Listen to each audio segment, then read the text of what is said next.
মুর্দাবাদ মুর্দাবাদ মুর্দাবাদ মুর্দাবাদ মুর্দাবাদ মুর্দাবাদ মুর্দাবাদ মুর্দাবাদ মুর্দাবাদ মুর্দাবাদ অবৈধ উচ্ছেদ বন্ধ করো বন্ধ করো বন্ধ করো অবৈধ উচ্ছেদ বন্ধ করো বন্ধ করো বন্ধ করো ছাত্র ইউনিয়ন চুমুকীয়া আঞ্চলিক কেন্দ্ৰীয় সমিতিৰ নিৰ্দেশ মৰ্মে অসমৰ বিভিন্ন জিলা সমিতিৰ উদ্যোগত তথা আজি উত্তৰ হালমাৰা জিলা সমিতিৰ উদ্যোগত অভয়পুৰী সমজিলা কাৰ্যালয়ৰ সন্মুখত আমি 2 ঘণ্টা অৱস্থান ধৰ্মঘট কাৰ্যসূচী ৰূপায়ণ কৰি আছো।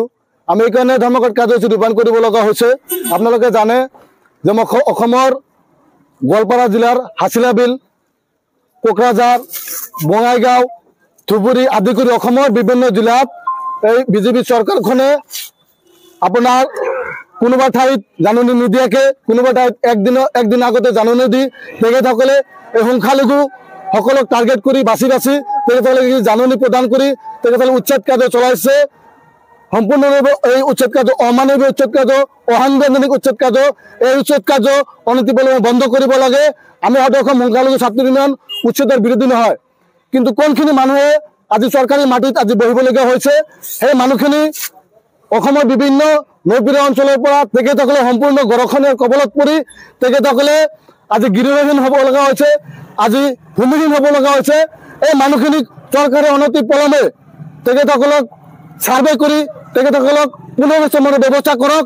আমি হয়তো অসম সংখ্যালঘু ছাত্ৰ ইউনিয়নে আজি দাবী উত্থাপন কৰিছোঁ। আজি আৰু কোনো ধৰণৰ মানুহক ভাৰতীয় অসমীয়া নাগৰিকক জাননী প্ৰেৰণ নকৰাকে সময় নিদিয়াকে এই ভাৰতীয় নাগৰিকসকলক কোনো পধ্যে হাৰাশাস্তি কৰিব নোৱাৰে।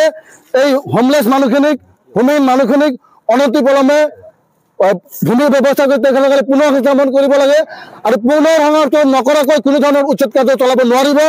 তাৰ কাৰণে আমি দাবী উত্থাপন কৰিছোঁ। অনতি পলমে এই চৰকাৰখনে আমাৰ এই দাবীৰ প্ৰতি সমৰ্থন জনাব বুলি আমি আশা ব্যক্ত কৰিছোঁ। আৰু সদৌ অসম সংখ্যালঘু ছাত্ৰ ইউনিয়নে অনাগত দিনত যদি এই সমস্যা হিমন্ত বিশ্ব শৰ্মা ডাঙৰীয়াই নকৰে তীব্ৰতৰভাৱে গোটেই অসমব্যাপী গণতান্ত্ৰিকভাৱে আন্দোলন গঢ়ি তুলিব। তাৰ কাৰণে কোনো ধৰণৰ অপ্ৰীতিকৰ ঘটনা সংঘটিত হ'লে এই হিমন্ত বিশ্ব শৰ্মাৰ নেতৃত্বাধীন চৰকাৰখনে দায়ী হ'ব।